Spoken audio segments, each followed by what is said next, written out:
Thank you.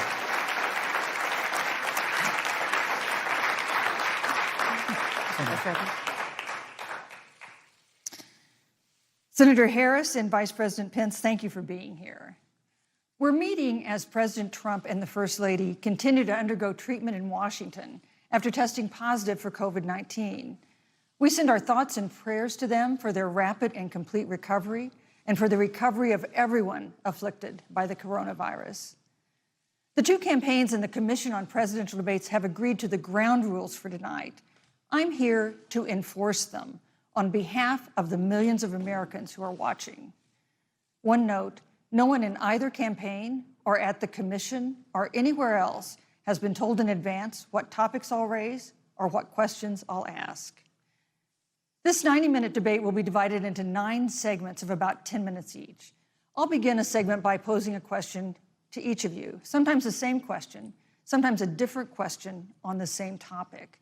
You will then have 2 minutes to answer without interruption by me or the other candidate. Then we'll take 6 minutes or so to discuss the issue. At that point, although there will always be more to say, we'll move on to the next topic. We want a debate that is lively, but Americans also deserve a discussion that is civil. These are tumultuous times, but we can and will have a respectful exchange about the big issues facing our nation. Let's begin with the ongoing pandemic that has cost our country so much.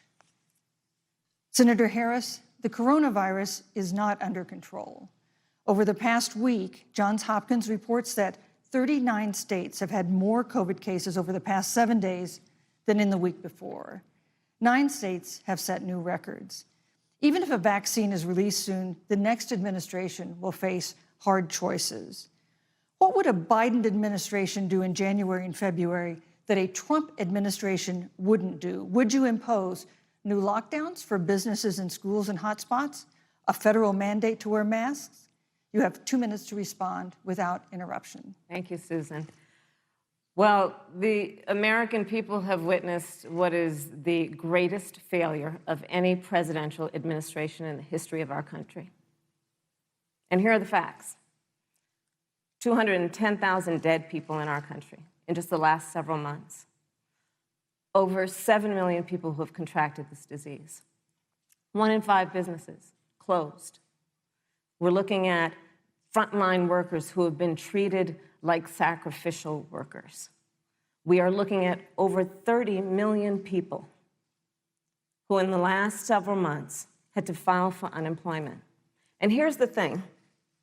On January 28th, the Vice President and the President were informed about the nature of this pandemic. They were informed that it's lethal in consequence, that it is airborne, that it will affect young people, and that it would be contracted because it is airborne. And they knew what was happening, and they didn't tell you. Can you imagine if you knew on January 28th, as opposed to March 13th, what they knew, what you might have done to prepare? They knew and they covered it up. The president said it was a hoax. They minimized the seriousness of it. The president said, you're on one side of his ledger if you wear a mask, you're on the other side of his ledger if you don't. And in spite of all of that, today they still don't have a plan. They still don't have a plan. Well, Joe Biden does. And our plan is about what we need to do around a national strategy for contact tracing, for testing, for administration of the vaccine, and making sure that it will be free for all. That is the plan that Joe Biden has and that I have, knowing that we have to get a hold of what has been going on, and we need to save our country. And Joe Biden is the best leader to do that, and frankly, this administration has forfeited their right to re-election based on this. Thank you, Senator Harris. Vice President Pence, more than 210,000 Americans have died of COVID-19 since February. The U.S. death toll as a percentage of our population is higher than that of almost every other wealthy nation on earth. For instance, our death rate is 2.5 times that of Canada next door. You head the administration's coronavirus task force. Why is the U.S. death toll as a percentage of our population higher than that of almost every other wealthy country? and you have 2 minutes to respond without interruption. Susan, thank you. And I want to thank the Commission and the University of Utah for hosting this event. And Senator Harris, it's a privilege to be on the stage with you. And our nation has gone through a very challenging time this year. But I want the American people to know that from the very first day, President Donald Trump has put the health of America first. Before, there were more than 5 cases in the United States, all people who had returned from China. President Donald Trump did what no other American president had ever done, and that was he suspended all travel from China, the second largest economy in the world. Now, Senator Joe Biden opposed that decision. He said it was xenophobic and hysterical.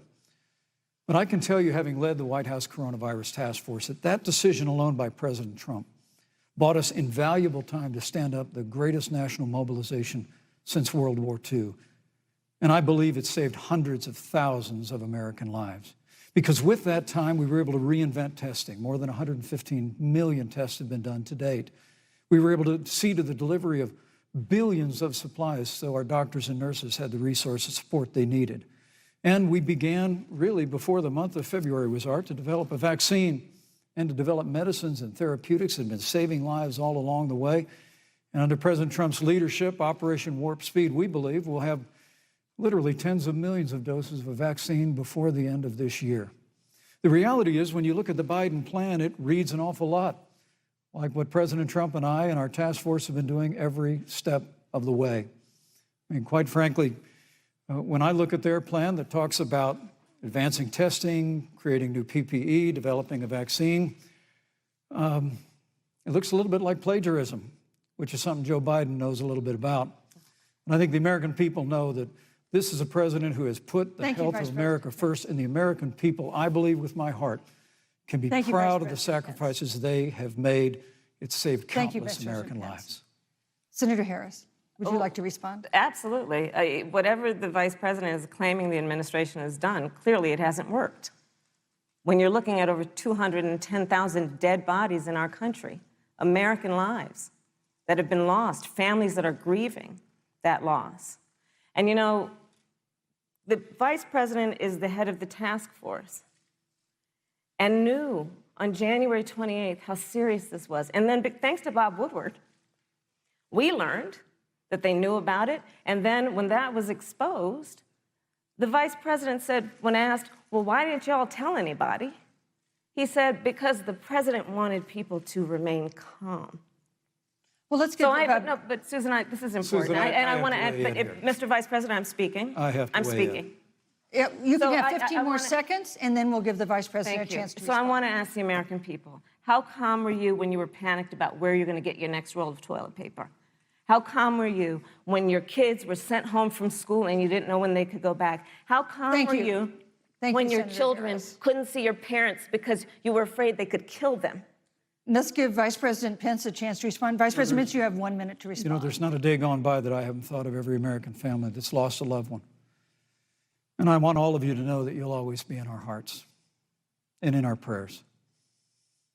But when you say what the American people have done over these last 8 months hasn't worked, that's a great disservice to the sacrifices the American people have made.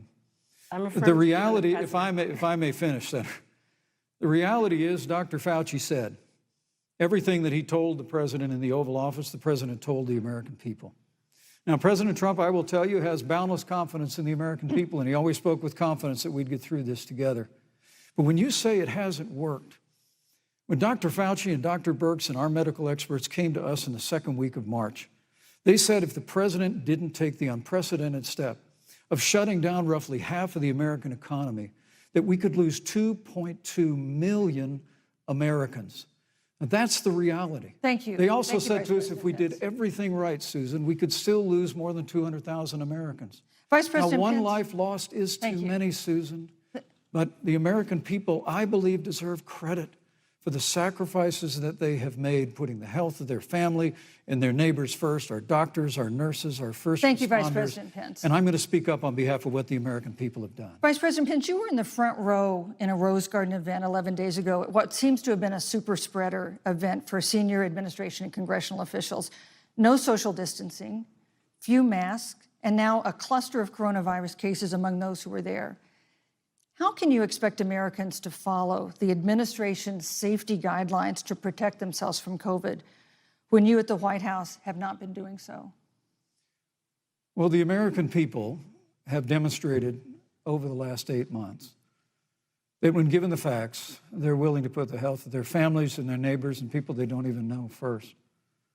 President Trump and I have great confidence in the American people and their ability to take that information and put it into practice. In the height of the epidemic, when we were losing a heartbreaking number of 2,500 Americans a day, we surged resources to New Jersey and New York and New Orleans and Detroit. We told the American people what needed to be done, and the American people made the sacrifices. When the outbreak in the Sun Belt happened this summer, again, Americans stepped forward. But the reality is the work of the President of the United States goes on. A vacancy on the Supreme Court of the United States has come upon us, and the President introduced Judge Amy Coney Barrett. Thank you, Vice President At Pence. that, if I may say, that Rose Garden event, there's been a great deal of speculation about it. My wife Karen and I were there and honored to be there. Many of the people who were at that event, Susan, actually were tested for coronavirus, and it was an outdoor event, which all of our scientists regularly and routinely advise. The difference here is President Trump and I trust the American people to make choices in the best interest of their health. Joe Biden and Kamala Harris consistently talk about mandates, and not just mandates with the coronavirus, but a government takeover of health care, Thank you, the Green New Deal, all government control. We're about freedom and respecting the freedom of the American people. Let's talk about respecting the American people. You respect the American people when you tell them the truth. You respect the American people when you have the courage Which we've to be a always leader, done. speaking of those things that you may not want people to hear, but they need to hear so they can protect themselves. But this administration stood on information that if you had as a parent, if you had as a worker, knowing you didn't have enough money saved up, and now you're standing in a food line because of the ineptitude of an administration that was unwilling to speak the truth to the American people. So let's talk about caring about the American people. The American people have had to sacrifice far too much because of the incompetence of this administration. It is asking too much of the people. Susan, we talked about It is asking too much of the people. That they would not be equipped with the information they need to help themselves to protect Susan, their parents and their children. Kamala Harris, Senator Harris, I'm sorry. It's fine, I'm Kamala. No, you're Senator Harris to me. For life to get back to normal, Dr. Anthony Fauci and other experts say that most of the people who can be vaccinated need to be vaccinated. But half of Americans now say they wouldn't take a vaccine if it was released now. If the Trump administration approves a vaccine before or after the election, should Americans take it, and would you take it? If the public health professionals, if Dr. Fauci, if the doctors tell us that we should take it, I'll be the first in line to take it, absolutely. But if Donald Trump tells us that we should take it, I'm not taking it. Vice President Pence, there have been a lot of repercussions from this pandemic. In recent days, the president's diagnosis of COVID-19 has underscored the importance of the job that you hold and that you are seeking. That's our second topic tonight. It's the role of the vice president. One of you will make history on January 20th. You will be the vice president to the oldest president the United States has ever had. Donald Trump will be 74 years old on Inauguration Day. Joe Biden will be 78 years old. That already has raised concerns among some voters, concerns that have been sharpened by President Trump's hospitalization in recent days. Vice President Pence, have you had a conversation or reached an agreement with President Trump about safeguards or procedures when it comes to the issue of presidential disability? And if not, do you think you should? You have 2 minutes without interruption. Well, Susan, thank you, although I would like to go back. I think we need to move on to the issue thank you, but I would like to go back because the reality is that we're going to have a vaccine, Senator, in record time. in unheard of time, in less than a year. We have 5 companies in phase 3 clinical trials, and we're right now producing tens of millions of doses.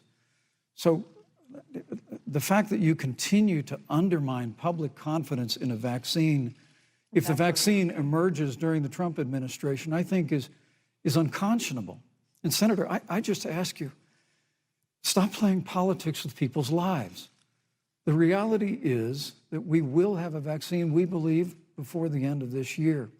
And it will have the capacity to save countless American lives. And your continuous undermining of confidence in a vaccine is it's just unacceptable.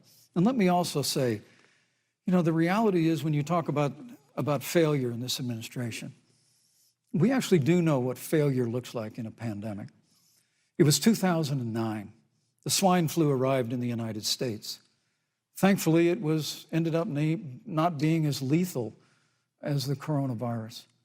But before the end of the year, when Joe Biden was vice president of the United States, not 7.5 million people contracted the swine flu, 60 million Americans contracted the swine flu. If the swine flu had been as lethal as the coronavirus, in 2009, when Joe Biden was vice president, we would have lost 2 million American lives. His own chief of staff, Ron Klain, would say last year that it was pure luck that they did, quote, everything possible wrong. And we learned from that. They left the strategic national stockpile empty. They left an empty and hollow plan, but we still learned from it. And I think the American people, I want to say again, can be proud of what we have done.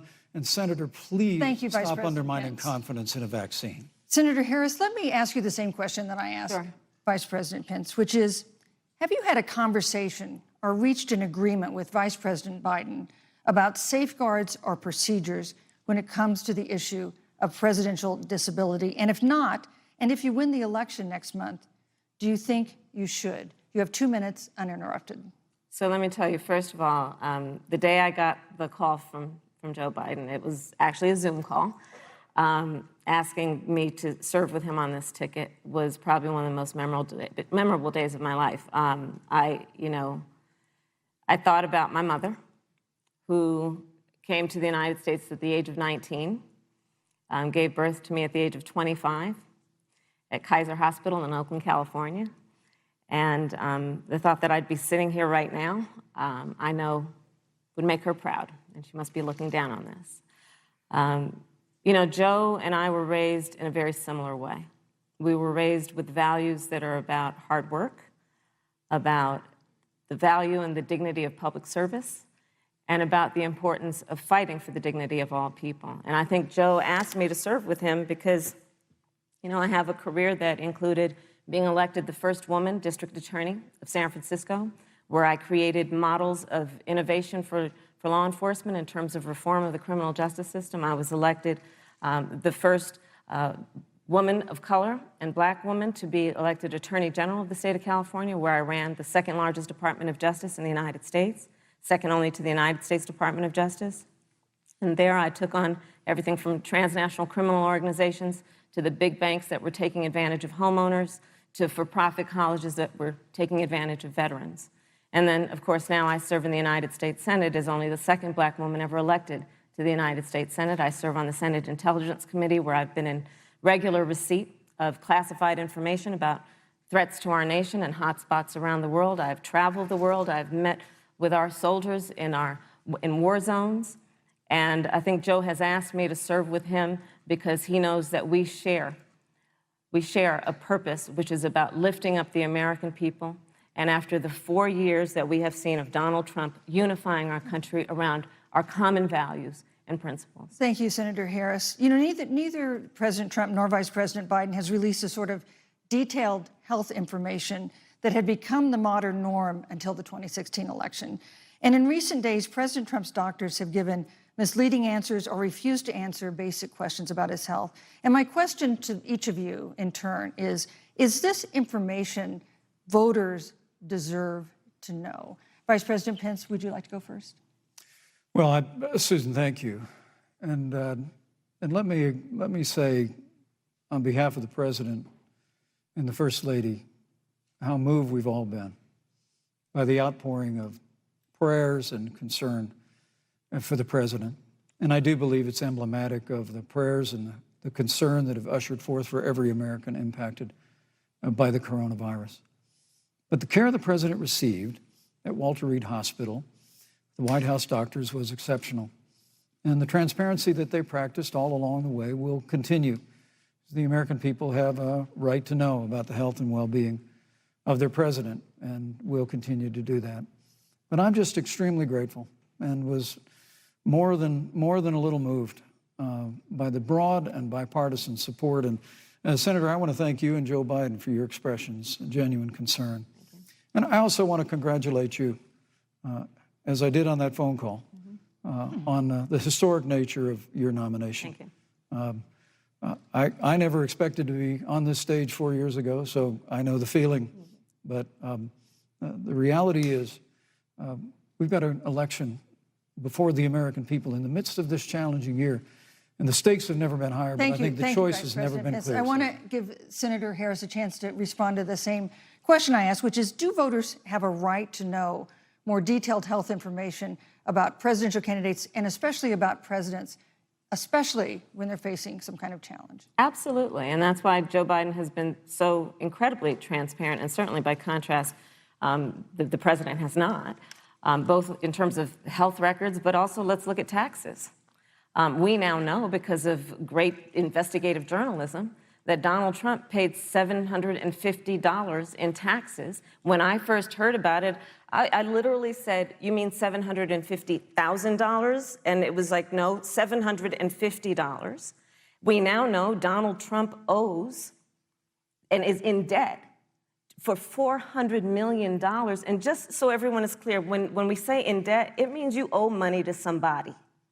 And it'd be really good to know who the President of the United States, the Commander-in-Chief, owes money to, because the American people have a right to know what is influencing the President's decisions. And is he making those decisions on the best interest of the American people, of you, or self-interest? So, Susan, I'm glad you asked about transparency, because it has to be across the board. Joe has been incredibly transparent over many, many years. The one thing we all know about Joe, he puts it all out there. He is honest, he is forthright. But Donald Trump, on the other hand, has been about covering up everything. Thank you, Senator Harris. I want to give you a chance to respond, Vice President. Well, look, I respect the fact that Joe Biden spent 47 years in public life. I respect your public service as well. Thank you. But the American people have a president who's a businessman, he's a job creator, who's paid tens of millions of dollars in taxes, payroll taxes, property taxes. He's created tens of thousands of American jobs. And the president said those public reports are not accurate. And the president's also released literally stacks of financial disclosures the American people can review just as the law allows. But the distinction here is that Joe Biden, 47 years in public service, compared to President Donald Trump, who brought all of that experience 4 years ago. Thank you, Vice and President. turned this economy around by cutting taxes, rolling back regulation, unleashing American energy, fighting for free and fair trade, and all of that's on the line if Joe Biden and Kamala Harris. You know, that's a good segue into our third topic, which is about the economy. This has been another aspect of life for Americans that's been so affected by this coronavirus. We have a jobs crisis brewing. On Friday, we learned that the unemployment rate had declined to 7.9% in September, but the job growth had stalled, and that was before the latest round of layoffs and furloughs in the airline industry at Disney and elsewhere. Hundreds of thousands of discouraged workers have stopped looking for work. Nearly 11 million jobs that existed at the beginning of the year haven't been replaced. Those hardest hit include Latinos, Blacks, and women. Senator Harris, the Biden-Harris campaign has proposed new programs to boost the economy, and you would pay for that new spending by raising $4 trillion in taxes on wealthy individuals and corporations. Some economists warn that could curb entrepreneurial ventures that fuel growth and create jobs. Would raising taxes put the recovery at risk? And you have 2 minutes to answer uninterrupted. Thank you. On the issue of the economy, I think there couldn't be a more fundamental difference between Donald Trump and Joe Biden. Joe Biden believes you measure the health and the strength of America's economy based on the health and the strength of the American worker and the American family. On the other hand, you have Donald Trump, who measures the strength of the economy based on how rich people are doing, which is why he passed a tax bill benefiting the top 1% and the biggest corporations of America, leading to a $2 trillion deficit that the American people are going to have to pay for. On day one, Joe Biden will repeal that tax bill. He'll get rid of it. And what he'll do with the money is invest it in the American people. And through a plan that is about investing in infrastructure, something that Donald Trump said he would do. I remember hearing about some infrastructure week. I don't think it ever happened. But Joe Biden will do that. He'll invest in infrastructure. It's about upgrading our roads and bridges, but also investing in clean energy and renewable energy. Joe is going to invest that money in what we need to do around innovation. There was a time when our country believed in science and invested in research and development so that we were an innovation leader on the globe.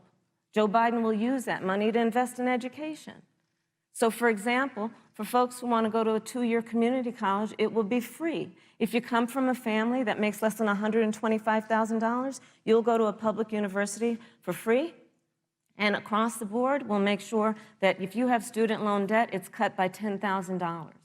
That's how Joe Biden thinks about the economy, which is it's about investing in the people of our country as opposed to passing a tax bill, which had the benefit of letting American corporations go offshore to do their business. Thank you, You're Senator welcome. Harris. Vice President Pence, your administration has been predicting a rapid and robust recovery, but the latest economic report suggests that's not happening. Should Americans be braced for an economic comeback that is going to take not months, but a year or more? You have 2 minutes to answer, uninterrupted. When President Trump and I took office, America had gone through the slowest economic recovery since the Great Depression. Because when Joe Biden was vice president, they tried to tax and spend and regulate and bail our way back to a growing economy. President Trump cut taxes across the board. Despite what Senator Harris says, the average American family of 4 had $2,000 in savings in taxes. And with the rise in wages that occurred, most predominantly for blue-collar, hardworking Americans, the average household income for a family of 4 increased by $4,000 following President Trump's tax cuts. But America, you just heard Senator Harris tell you, on day one, Joe Biden's going to raise your taxes. It's really remarkable to think, Susan.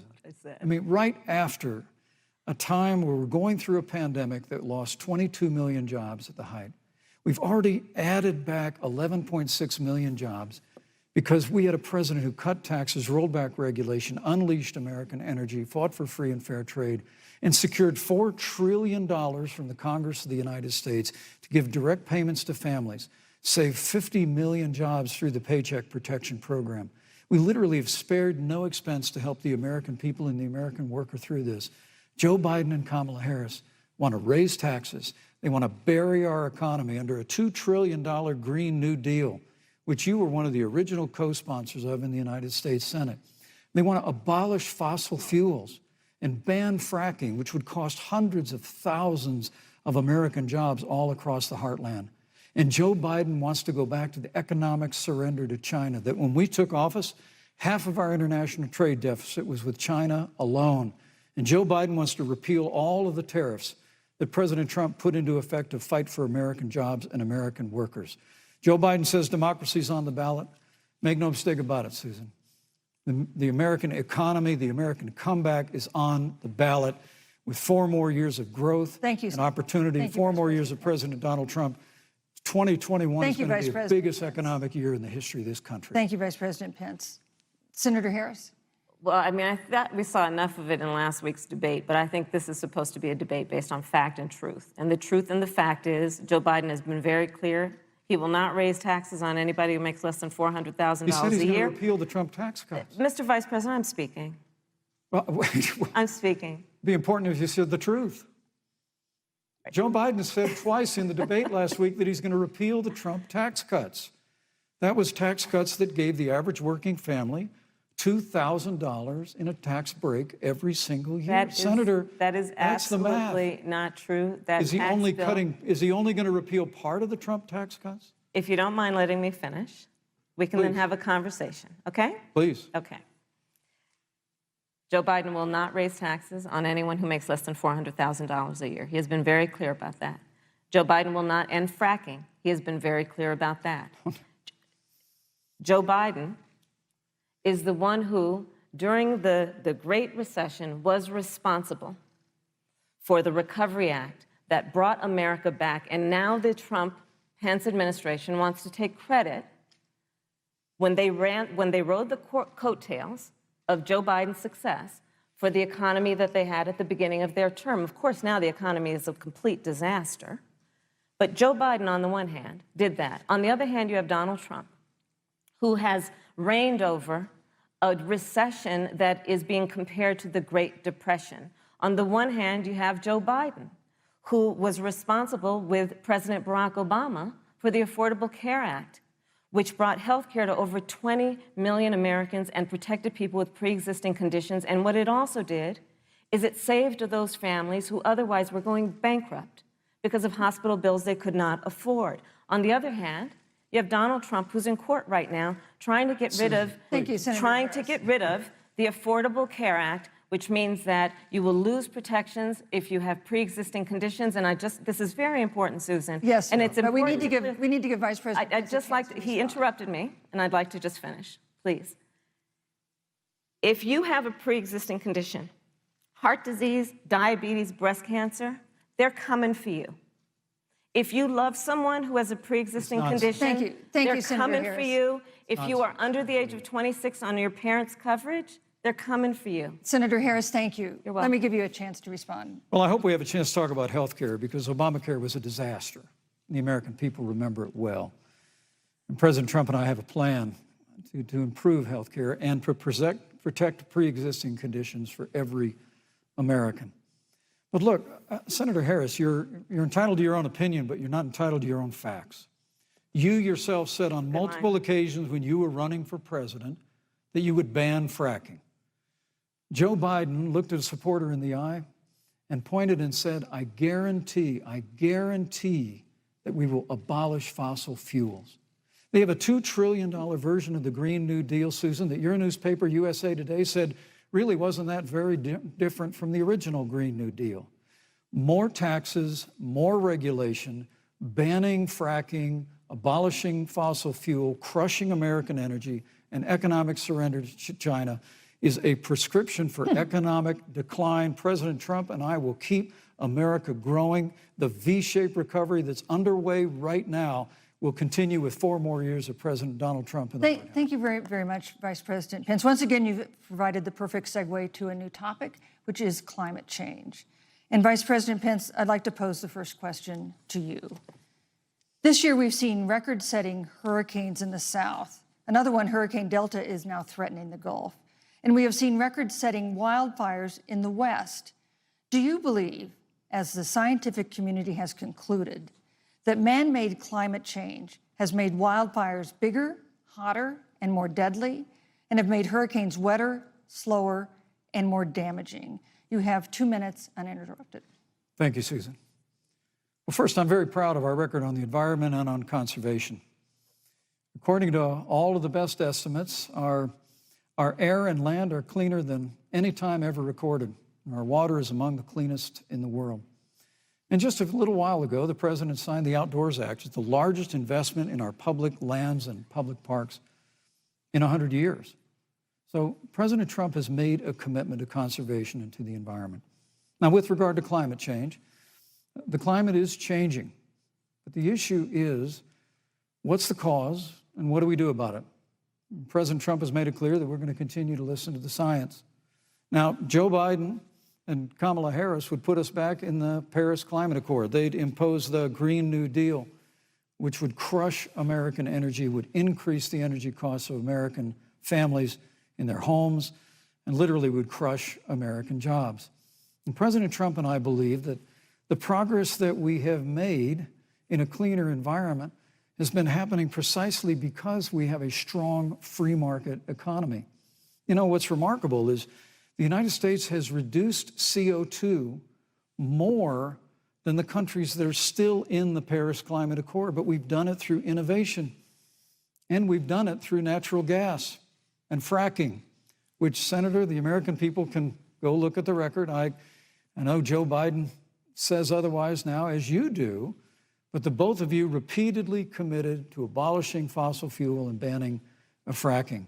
And so by creating the kind of American innovation, we're actually steering toward a stronger and better environment. With regard to wildfires, President Trump and I believe that forest management has to be front and center, and even Governor Gavin Newsom from your state has agreed we've got to work on forest management. And with regard to hurricanes, the National Oceanic Administration tells us that actually as difficult as they are, Thank you, Vice President. There are no more hurricanes today than there were 100 years ago. Thank you. But many of the climate alarmists use hurricanes and wildfires to try and sell their bill of goods of a Green New Deal. And President Trump and I are going to always put American jobs and American workers first. Senator Harris, as the Vice President mentioned, you co-sponsored the Green New Deal in Congress. But Vice President Biden said in last week's debate that he does not support the Green New Deal. But if you look at the Biden-Harris campaign website, it describes the Green New Deal as a crucial framework. What exactly would be the stance of a Biden-Harris administration toward the Green New Deal? You have 2 minutes uninterrupted. Sure. So first of all, I will repeat, and the American people know, that Joe Biden will not ban fracking. That is a fact. That is a fact. I will repeat that Joe Biden has been very clear that he thinks about growing jobs, which is why he will not increase taxes for anyone who makes less than $400,000 a year. Joe Biden's economic plan, Moody's, which is a reputable Wall Street firm, has said will create 7 million more jobs than Donald Trump's. And part of those jobs that will be created by Joe Biden are going to be about clean energy and renewable energy. Because you see, Joe understands that the west coast of our country is burning, including my home state of California. Joe sees what is happening on the Gulf states, which are being battered by storms. Joe has seen and talked with the farmers in Iowa, whose entire crops have been destroyed because of floods. And so Joe believes, again, in science. I'll tell you something, Susan. I served, when I first got to the Senate, on the committee that's responsible for the environment. Do you know this administration took the word science off the website and then took the phrase climate change off the website? We have seen a pattern with this administration, which is they don't believe in science. And Joe's plan is about saying we're going to deal with it, but we're also going to create jobs. Donald Trump, when asked about the wildfires in California, and the question was, you know, the science is telling us this, you know what Donald Trump said? Science doesn't know. So let's talk about who is prepared to lead our country over the course of the next 4 years on what is an existential threat to us as human beings. Joe is about saying we're going to invest that in renewable energy. It's going to be about the creation of millions of jobs. We will achieve net zero emissions by 2050, carbon neutral by 2035. Joe has a plan. This has been a lot of talk from the Trump administration, and really it has been to go backward instead of forward. We will also re-enter the climate agreement with pride. Senator Harris just said that climate change is an existential threat. Vice President Pence, do you believe that climate change poses an existential threat? As I said, Susan, the climate is changing. We'll follow the science. But once again, Senator Harris is denying the fact that they're going to raise taxes on every American. Joe Biden said twice in the debate last week that on day one he was going to repeal the Trump tax cuts. Those tax cuts delivered $2,000 in tax relief to the average family of four across America. And with regard to banning fracking, I just recommend that people look at the record. You yourself said repeatedly that you would ban fracking. You were the first Senate co-sponsor of the Green New Deal.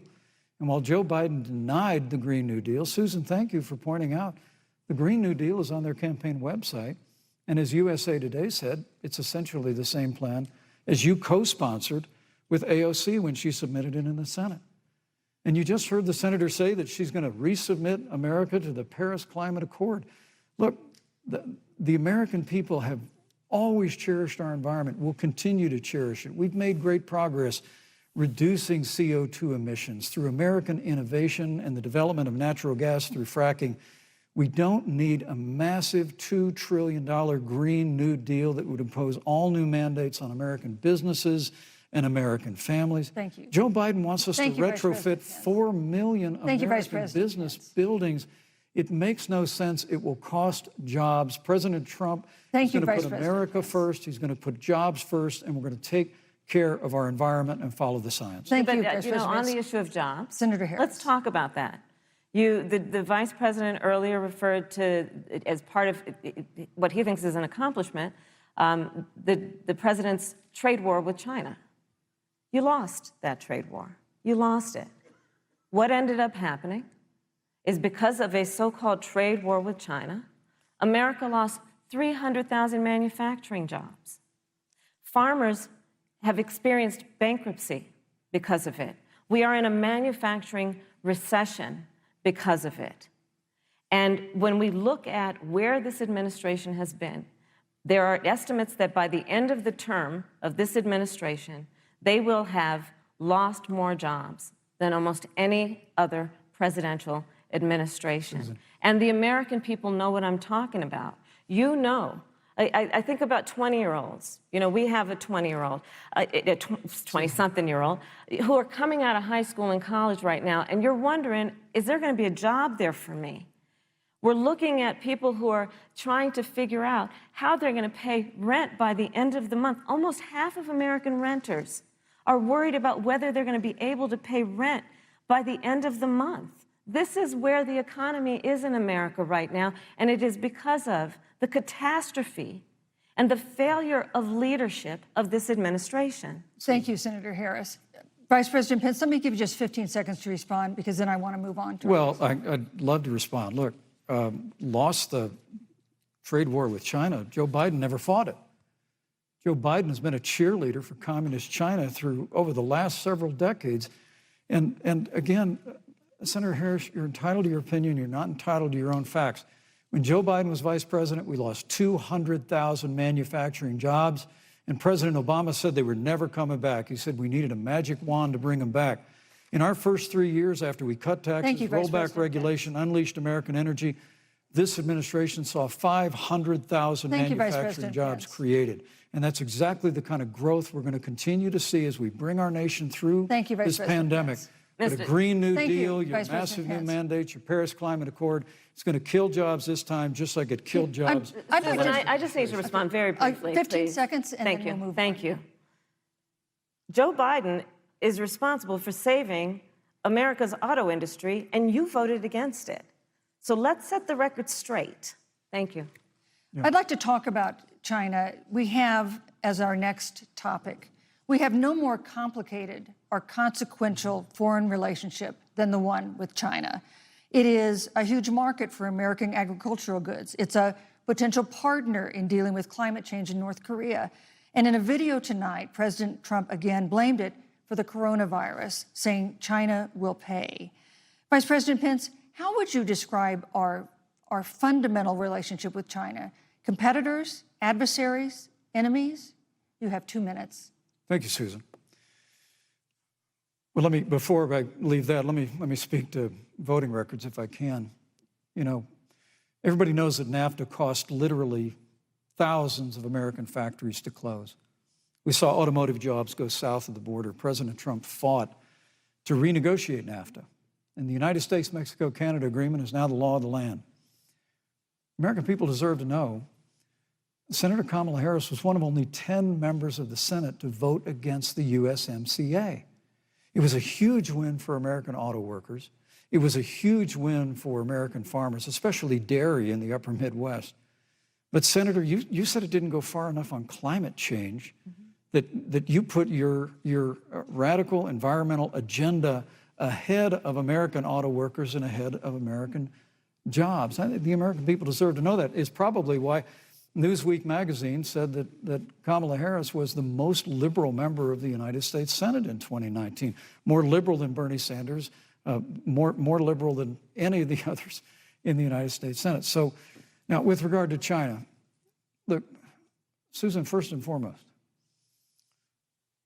China is to blame for the coronavirus.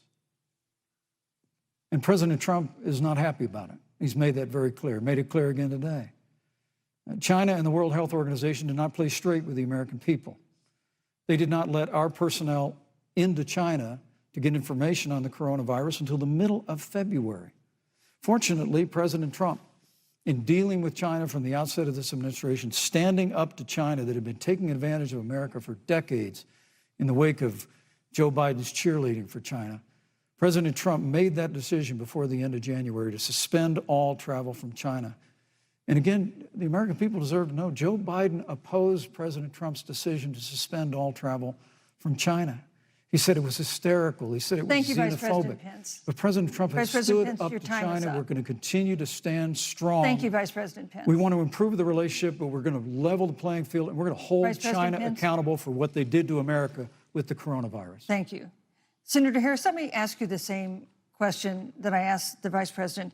How would you describe our fundamental relationship with China? Are we competitors, adversaries, enemies? You'll have 2 minutes uninterrupted. Susan, the Trump administration's perspective and approach to China has resulted in the loss of American lives, American jobs, and America's standing. There's a weird obsession that President Trump has had with getting rid of whatever accomplishment was achieved by President Obama and Vice President Biden. For example, they created within the White House an office that basically was responsible for monitoring pandemics. They got rid of it. Not true. There was a team of disease experts that President Obama and Vice President Biden dispatched to China to monitor what is now predictable and what might happen. They pulled them out. We now are looking at 210,000 Americans who have lost their lives. Let's look at the job situation. We mentioned before the trade deal, the trade war, they wanted to call it, with China. It resulted in the loss of over 300 manufacturing jobs and a manufacturing recession, and the American consumer paying thousands of dollars more for goods because of that failed war that they called it. Then let's talk about standing. Pew, a reputable research firm, has done an analysis that shows that leaders of all of our formerly allied countries have now decided that they hold in greater esteem and respect Xi Jinping, the head of the Chinese Communist Party, than they do Donald Trump, the President of the United States, the Commander-in-Chief of the United States. This is where we are today because of a failure of leadership by this administration. Senator Harris, we've seen changes in the role of the United States in terms of global leadership over the past 4 years. And of course, times do change. What's your definition? We've seen strains with China, of course, as the Vice President mentioned.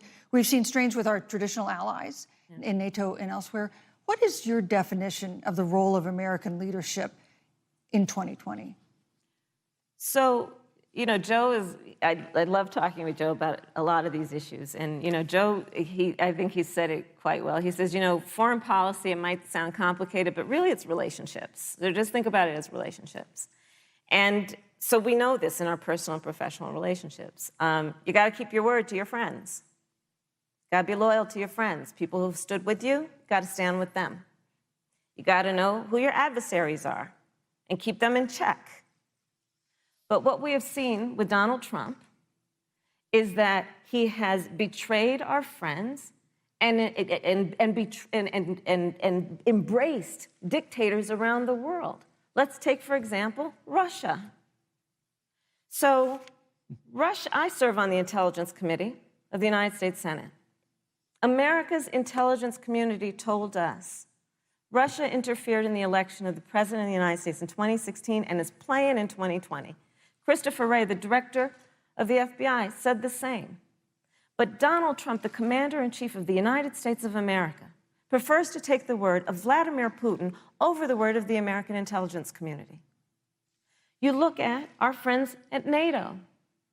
He has walked away from agreements. You can look at the Iran nuclear deal, which now has put us in a position where we are less safe because they are building up what might end up being a significant nuclear arsenal. We were in that deal, guys. We were in the Iran nuclear deal with friends, with allies around the country. And because of Donald Trump's unilateral approach to foreign policy, coupled with his isolationism, he pulled us out and has made America less safe. So, Susan, it's about relationships. And the thing that has always been part of the strength of our nation, in addition to our great military, has been that we keep our word. But Donald Trump doesn't understand that because he doesn't understand what it means to be honest. Thank you, Senator Harris. Vice President Pence, let me give you a chance to respond. Well, thank you. Well, President Trump kept his word when we moved the American embassy to Jerusalem, the capital of the state of Israel. When Joe Biden was vice president, they promised to do that, and they never did. We've stood strong with our allies, but we've been demanding. NATO is now contributing more to our common defense than ever before, thanks to President Trump's leadership.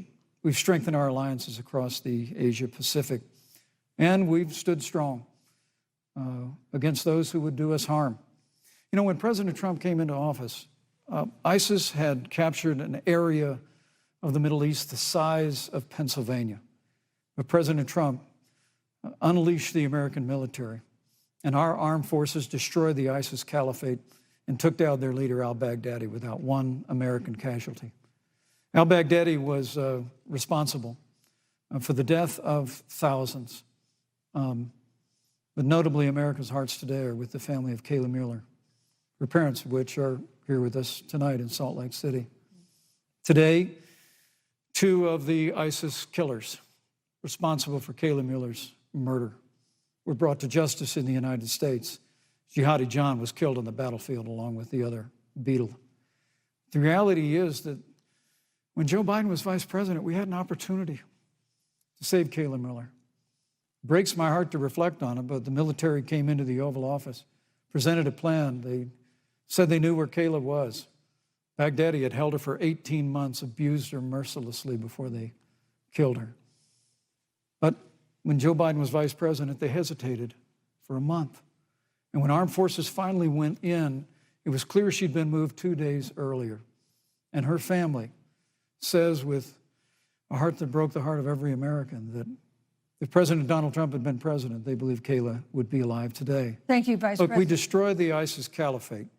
And you talk about re-entering the Iran nuclear deal. I mean, the last administration transferred $1.8 billion to the leading state sponsor Thank you, Vice of President terrorism. Pence. President Donald Trump got us out of the deal. Thank you, Vice President Pence. And when Qasem Soleimani was traveling to Baghdad Thank you, to do Vice President harm Pence. to Americans, President Donald Trump took Thank you, him Vice out. President Pence. And America is safer, our allies are safer, and the American people know President Donald Trump will never Thank you, Vice President take Pence. action. I would like to give Senator Harris a chance to respond, but not at such great length, because of course there are other topics we want to talk about. But I would like equal time. Yes. Thank you. Please go ahead. First of all, to the Mueller family, I know about your daughter's case, and I'm so sorry. I'm so sorry. What happened to her is awful, and it should have never happened. And I know Joe feels the same way. And I know that President Obama feels the same way. But you mentioned Soleimani. Let's start there. So after the strike on Soleimani, there was a counter strike on our troops in Iraq. And they suffered serious brain injuries. And do you know what Donald Trump dismissed them as? Headaches. And this is about a pattern of Donald Trump's, where he has referred to our men who are serving in our military as suckers and losers. Donald Trump, who went to Arlington Cemetery and stood above the graves of our fallen heroes and said, what's in it for them? Because, of course, you know, he only thinks about what's in it for him. Let's take what he said about John McCain a great American hero. And Donald Trump says he doesn't deserve to be called a hero because he was a prisoner of war. And this is very important when you want to talk about who is the current commander-in-chief and what they care about and what they don't care about. Public reporting that Russia had bounties on the heads of American soldiers. And you know what a bounty is? It's somebody puts a price on your head and they will pay it if you are killed. And Donald Trump had talked at least 6 times to Vladimir Putin and never brought up the subject. Joe Biden would never do that. Thank you. Joe Biden would, but Joe Biden would hold Russia to account for any threat to our nation's security or to our troops who are sacrificing their lives for the sake of our democracy and our safety. Thank you, Senator Harris. This is such an important issue, but we have other important issues as well. And Susan, I want to make sure we have a chance I really have to talk to respond about to that. I'm, Look, she has 15 seconds because Well, I gotta we're have trying more to than keep. that. Look. Well, I'm sorry, but Vice President Look, Pence, you've had more time than she's had so far. The slanders against President Donald Trump regarding men and women of our armed forces are absurd. I'm sorry, Vice My President son Pence. is a captain in the United Yes. States Marine Corps. My son-in-law is deployed in the United States Navy. I can assure all of you, with sons and daughters serving in our military, President Donald Trump not only respects but reveres all of those who serve in our armed forces, and any suggestion otherwise is ridiculous.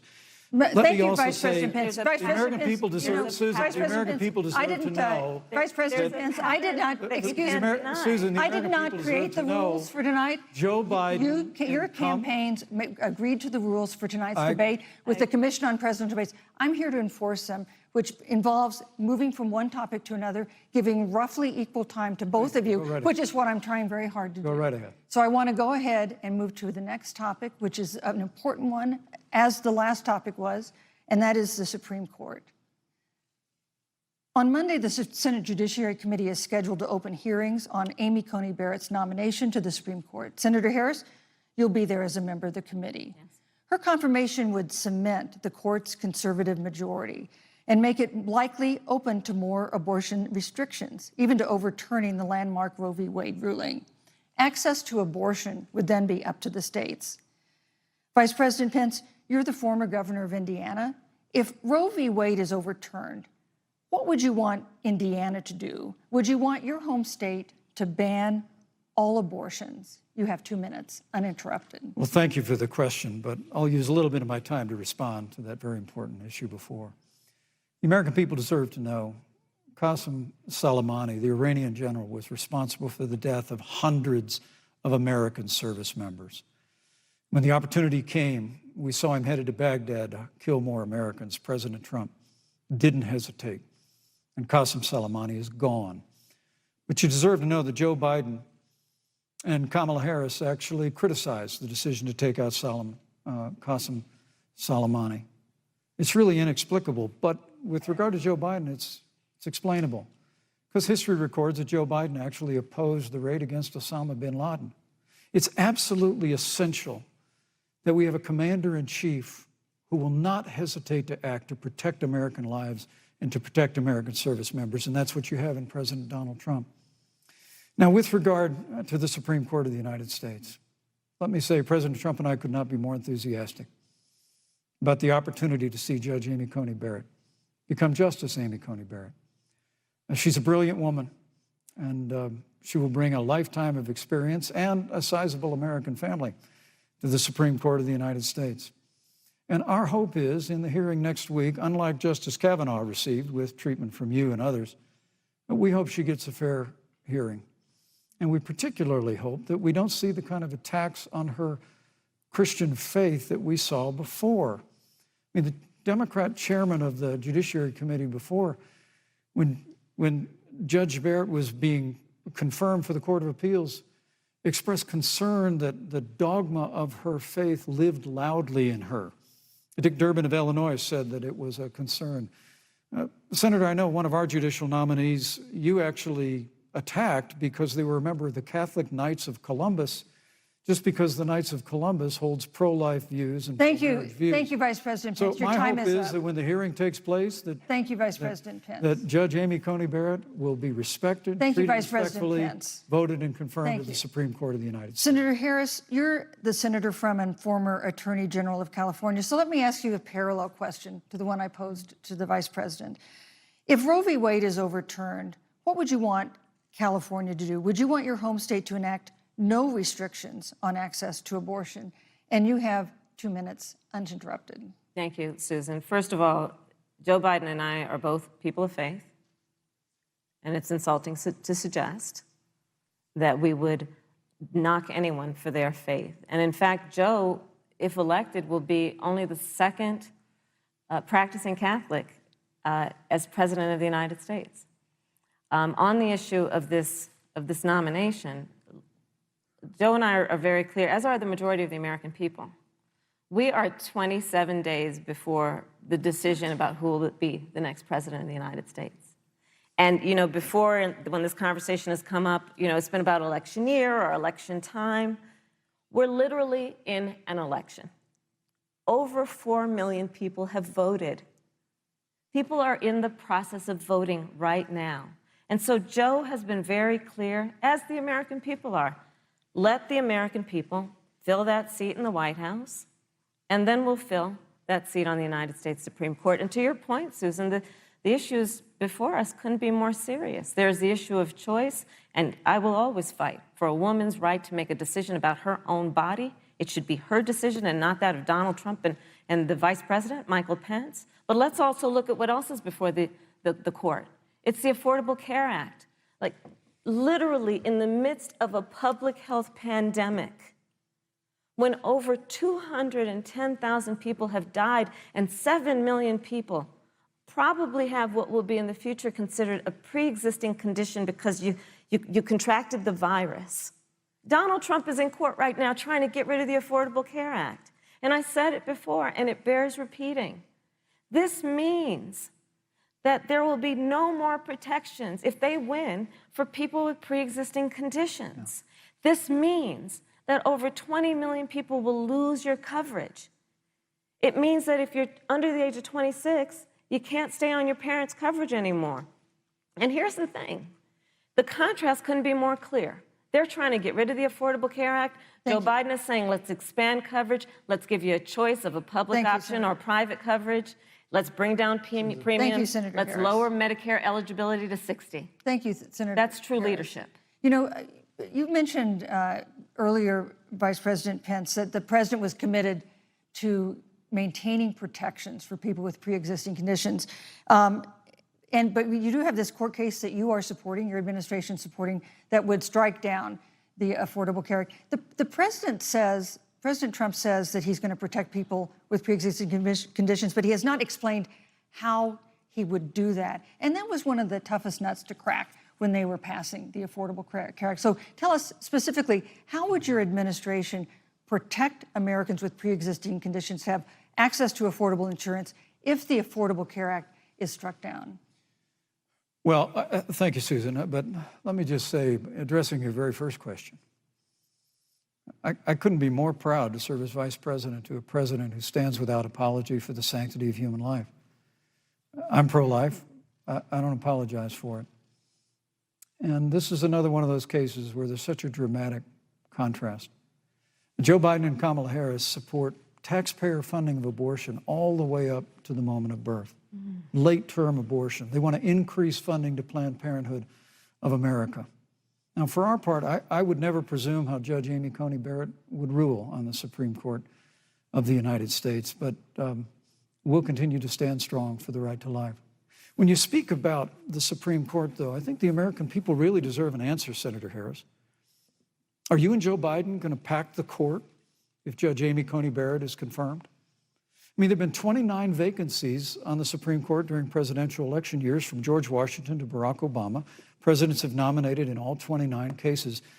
But your party is actually openly advocating adding seats to the Supreme Court, which has had 9 seats for 150 years, if you don't get your way. This is a classic case of if you can't win by the rules, You're going to change the rules. Now, you've refused to answer the question. Joe Biden has refused to answer the question. So I think the American people would really like to know, if Judge Amy Coney Barrett is confirmed to the Supreme Court of the United States, are you and Joe Biden, if somehow you win this election, going to pack the Supreme Court to get your way? I'm so glad we went through a little history lesson. Let's do that a little more. In 1864... Well, I'd like you to answer the question. No, Mr. Yes, Vice President, I'm please, speaking. for a I'm chance. speaking. Okay. In 1864, one of the, I think, political heroes, certainly of the president, I assume if you also, Mr. Vice President, is Abraham Lincoln. Mm-hmm. Abraham Lincoln was up for re-election, and it was 27 days before the election, and a seat became open on the United States Supreme Court. Abraham Lincoln's party was in charge not only of the White House, but the Senate. But Honest Abe said it's not the right thing to do. The American people deserve to make the decision about who will be the next president of the United States, and then that person can select who will serve for a lifetime on the highest court of our land. And so Joe and I are very clear. The American people are voting right now, and it should be their decision about who will serve on this most important body for a lifetime. Thank you, And Senator the Harris. people, Susan, are voting right now. They'd like to know if you and Joe Biden are going to pack the Supreme Court if you don't get your way in this nomination. Let's talk about packing. You once Come again on. gave a non-answer. Joe Biden gave a non-answer. Trying to answer you The now. American people deserve a straight answer. And if you haven't figured it out yet, the straight answer is they are going to pack the Supreme Court if they somehow win this election. Men and Mr. women, Vice President, I got to I tell you, think people across this country, if you cherish our Supreme Court, if you cherish the separation of powers, you need to reject the Biden-Harris ticket. Come November the 3rd, re-elect President Donald Trump, and we'll stand by that separation of powers in a 9-seat Supreme Court. Yeah, let's talk about packing the court then. Let's talk about the Please. fact. Yeah, I'm about to. So the Trump-Pence administration has been, because I sit on the Senate Judiciary Committee, Susan, as you mentioned, and I've witnessed the appointments for lifetime appointments to the federal courts, district courts, courts of appeal. People who are purely ideological, people who have been reviewed by legal professional organizations and found to have been not competent, are substandard. And do you know that of the 50 people who President Trump appointed to the Court of Appeals for lifetime appointments, not one is black? This is what they've been doing. You want to talk about packing a court? Let's have that discussion. All right, thank you, Senator. Let's go on and talk about the issue of racial justice. I just want the record to reflect she never answered the question. So I think the American people, Thank maybe you. the next debate, Joe Biden will answer the question. Thank you, But I think thank the you. American people know the answer. Thank you, Vice President. In March, Breonna Taylor, a 26-year-old emergency room technician in Louisville, was shot and killed after police officers executing a search warrant in a narcotics investigation broke into her apartment. The police said they identified themselves. Taylor's boyfriend said he didn't hear them do that. He used a gun registered to him to fire a shot, which wounded an officer. The officers then fired more than 20 rounds into the apartment. They say they were acting in self-defense. None of them have been indicted in connection with her death. Senator Harris, in the case of Breonna Taylor, was justice done? You have 2 minutes. I don't believe so. And I've talked with Breonna's mother, Tamika Palmer, and her family. And her family deserves justice. She was a beautiful young woman. She had as her life goal to become a nurse, and she wanted to become an EMT to first learn what's going on out on the street so she could then become a nurse and save lives. And her life was taken unjustifiably and tragically and violently. And it brings me to, you know, the 8 minutes and 46 seconds that America witnessed, during which an American man was tortured and killed under the knee of an armed, uniformed police officer.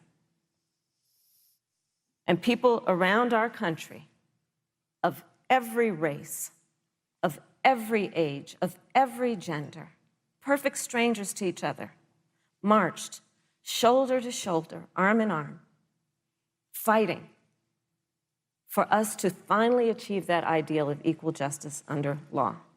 And I was a part of those peaceful protests. And I believe strongly that, first of all, we are never going to condone violence, but we always must fight for the values that we hold dear, including the fight to achieve our ideals. And that's why Joe Biden and I have said on this subject, look, and I'm a former career prosecutor. I know what I'm talking about. Bad cops are bad for good cops. We need reform of our policing in America and our criminal justice system, which is why Joe and I will immediately ban chokeholds and carotid holds. George Floyd would be alive today if we did that. We will require a national registry for police officers who break the law.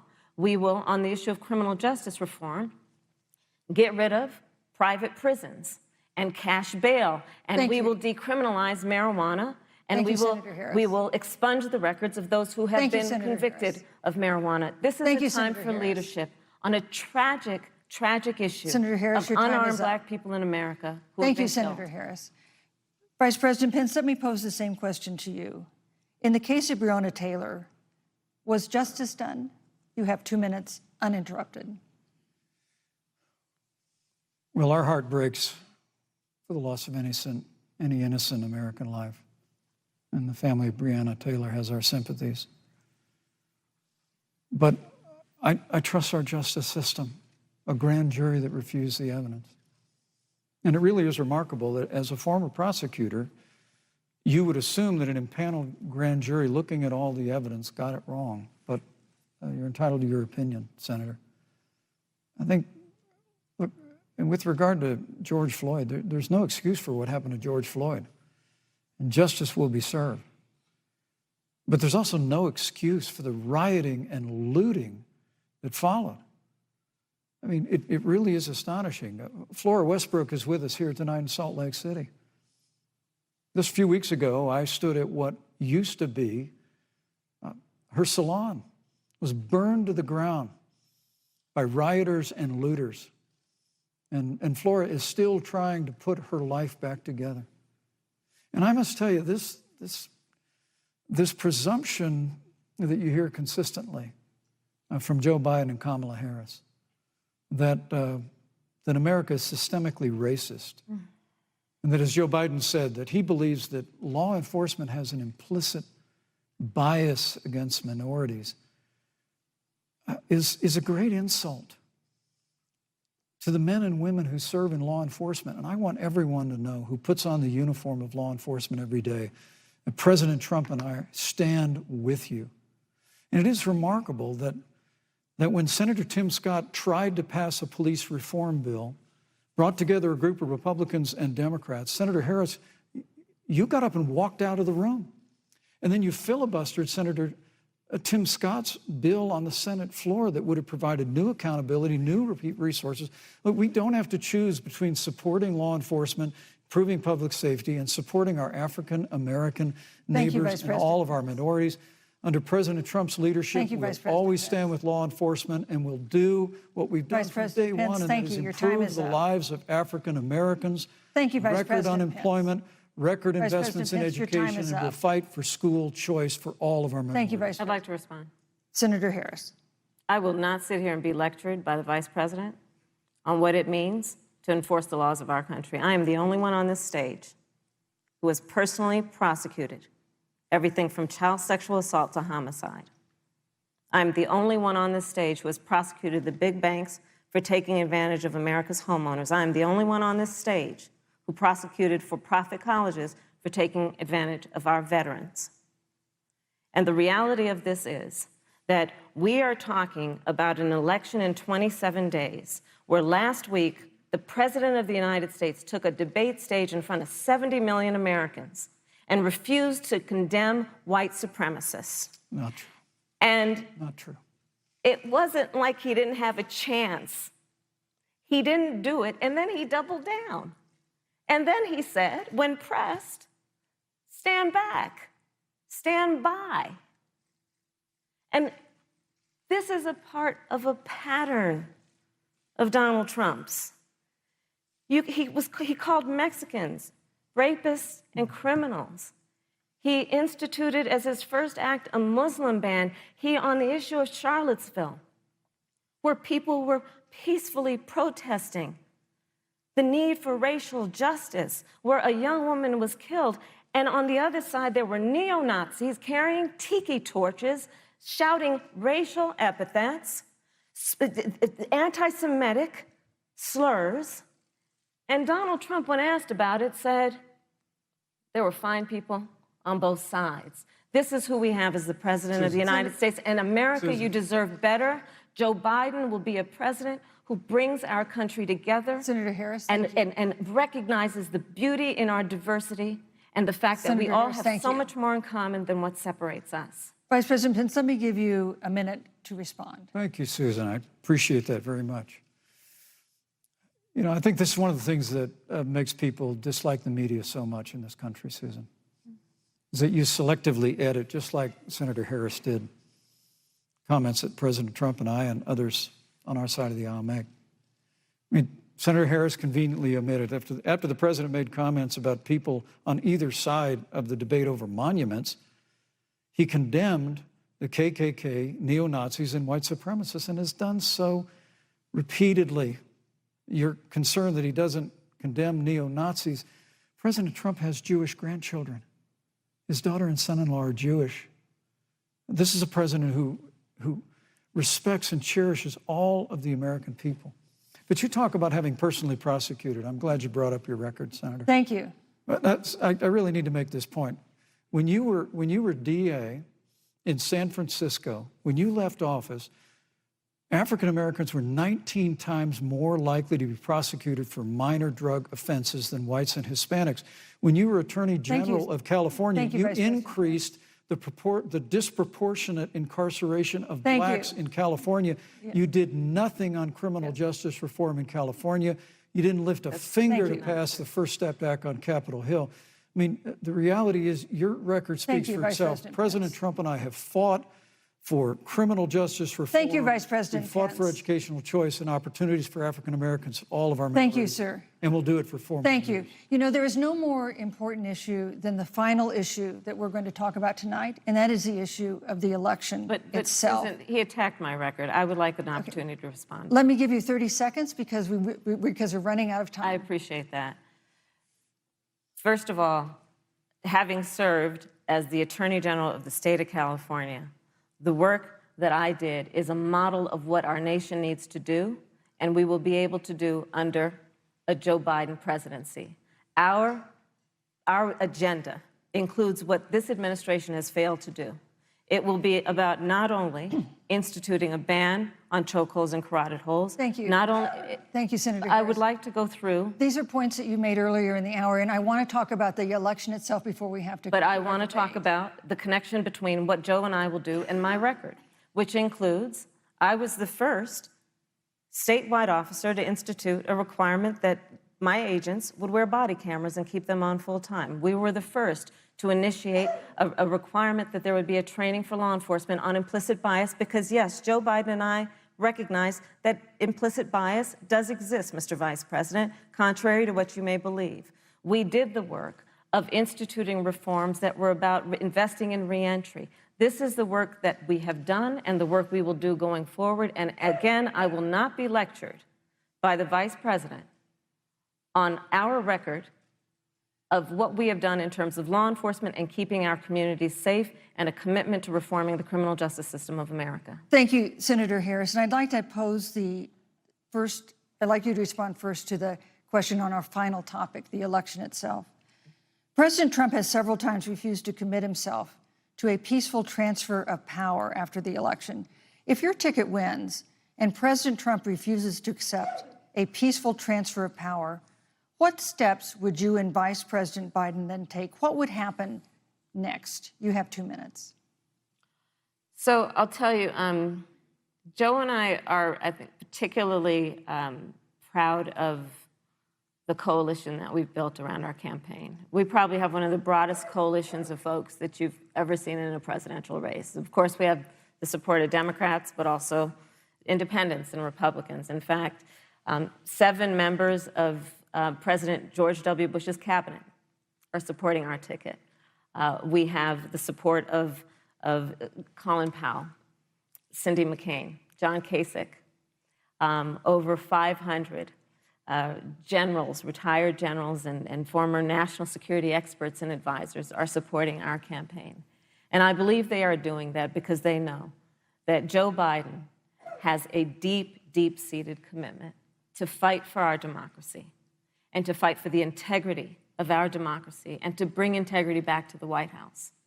And so we believe in the American people. We believe in our democracy. And here's what I'd like to say to everybody. Vote. Please vote. Vote early. Come up with a plan to vote. Go to iwillvote.com. You can also go to joebiden.com.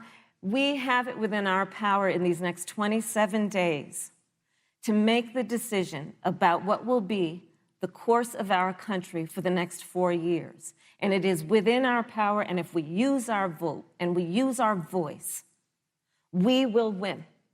And we will not let anyone subvert our democracy with what Donald Trump has been doing, as he did on the debate stage last week, when again in front of 70 million people, he openly attempted to suppress the vote.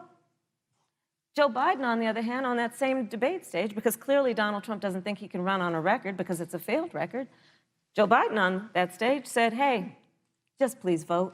So I'll repeat what Joe said. Please vote. Thank you, Senator. Vice President Pence, President Trump has several times refused to commit himself to a peaceful transfer of power after the election. If Vice President Biden is declared the winner and President Trump refuses to accept a peaceful transfer of power, what would be your role and responsibility as Vice President? What would you personally do? You have 2 minutes. Well, Susan, first and foremost, I think we're going to win this election. Because while Joe Biden and Kamala Harris rattle off a long litany of the establishment in Washington, D.C., an establishment that Joe Biden's been a part of for 47 years, President Donald Trump has launched a movement of everyday Americans from every walk of life. And I have every confidence that those same Americans that delivered that historic victory in 2016, they see this president's record where we rebuild our military, we revived our economy through tax cuts and rolling back regulation, fighting for fair trade, unleashing American energy. We appointed conservatives to our federal courts at every level. And we stood with the men and women of law enforcement every single day. And I think that movement of Americans has only grown stronger in the last 4 years. But when you talk about accepting the outcome of the election, I must tell you, Senator, your party has spent the last 3.5 years trying to overturn the results of the last election. It's amazing. When Joe Biden was vice president of the United States, the FBI actually spied on President Trump and my campaign. I mean, there were documents released this week that the CIA actually made a referral to the FBI documenting that those allegations were coming from the Hillary Clinton campaign. And of course, we've all seen the avalanche, what you put the country through for the better part of 3 years until it was found that there was no obstruction, no collusion, case closed. And then, Senator Harris, you and your colleagues in the Congress tried to impeach the President of the United States over a phone call.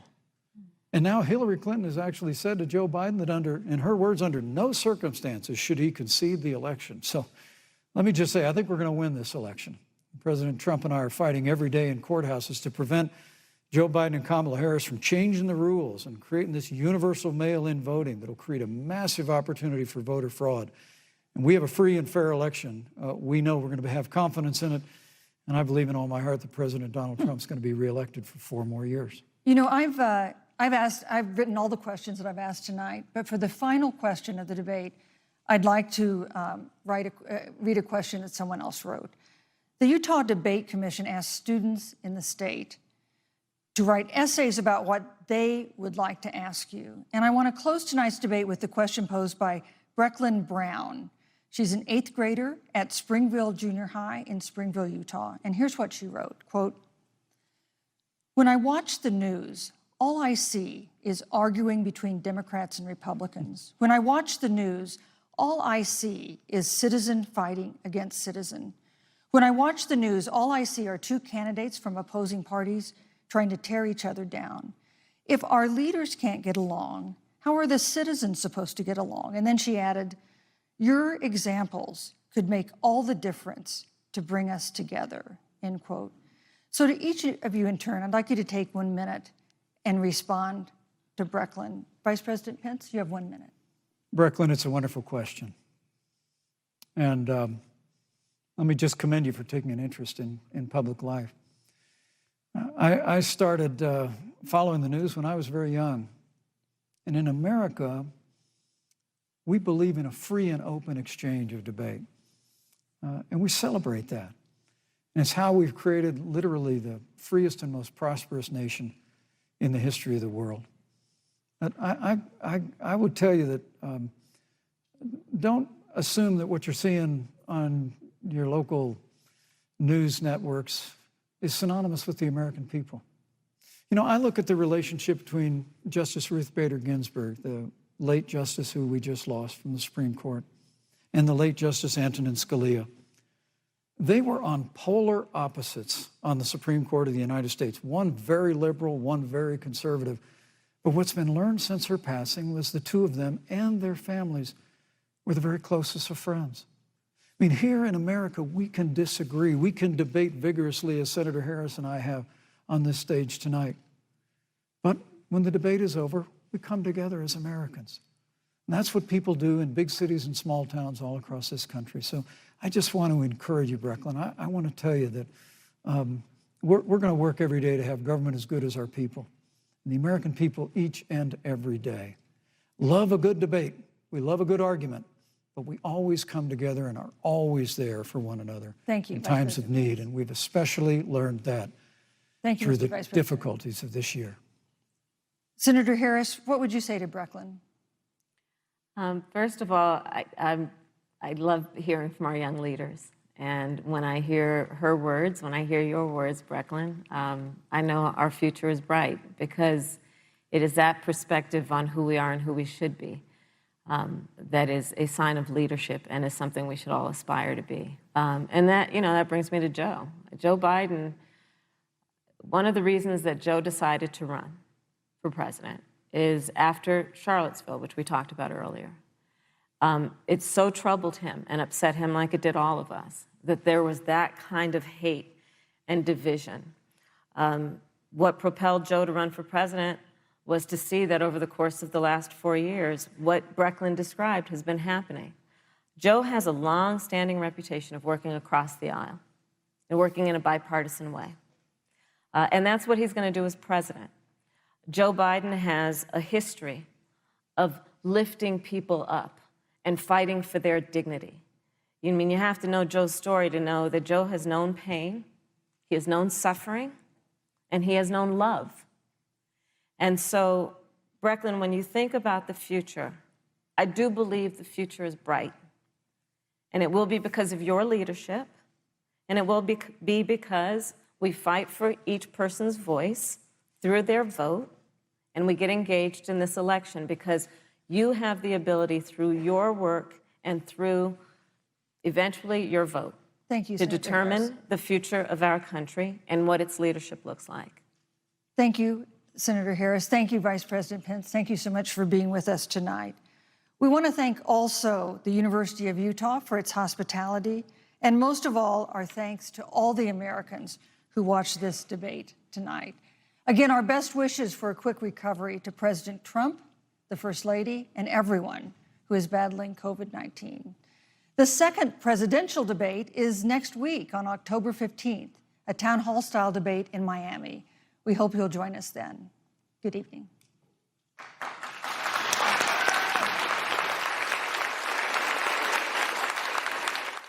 You just watched Newsmax TV, America's fastest growing cable news channel, now in more than 70 million homes. You can get Newsmax TV on your cable system or check your cable guide. And if your system doesn't carry Newsmax, call them, tell them you want Newsmax TV, because we're real news for real people.